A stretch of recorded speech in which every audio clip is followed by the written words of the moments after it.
ఈరోజు ప్రధానంగా పార్టీ రాష్ట్ర కార్యవర్గం TRS LP, TRS parliamentary party,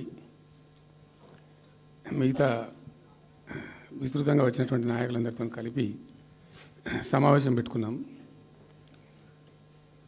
ప్రధాన కారణం, the main agenda of the meeting was Palamuru Rangareddy ఎత్తిపోతల పథకంలో ఈ రాష్ట్ర ప్రభుత్వం మరియు కేంద్ర ప్రభుత్వం కలిసి తెలంగాణకు చేస్తున్నటువంటి ద్రోహం, తెలంగాణకు తలపెట్టినటువంటి దుర్మార్గమైనటువంటి విధానం మీదనే చర్చ జరిగింది. దీని కథ ఏంటంటే చాలామందికి తెలియదు, అవగాహన కూడా ఉండదు. కొత్త తరం వాళ్ళకైతే అసలు తెలియదు. ద రీజన్ వై ఈజ్ సమైక్య ఆంధ్రప్రదేశ్లో అత్యంత దారుణమైనటువంటి వివక్షకు గురైన జిల్లా పాత మహబూబ్ నగర్ జిల్లా. చాలా చాలా దారుణానికి.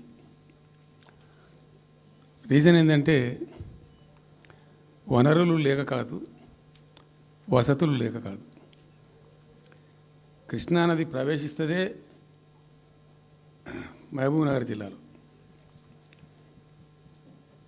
సరే, ఇప్పుడున్న తెలంగాణ, అప్పుడు ఉన్న ఆంధ్రప్రదేశ్ మొత్తం చూస్తే కూడా 300 and above కిలోమీటర్స్ కృష్ణానది పారుతుంది కూడా మహబూబ్ నగర్ జిల్లాలో. 308 కిలోమీటర్లు పారుతుంది, 308 కిలోమీటర్స్ పారుతుంది. ఇది రెండు రాష్ట్రాలు కలిపి లెక్క చూస్తే కూడా. అయినా కూడా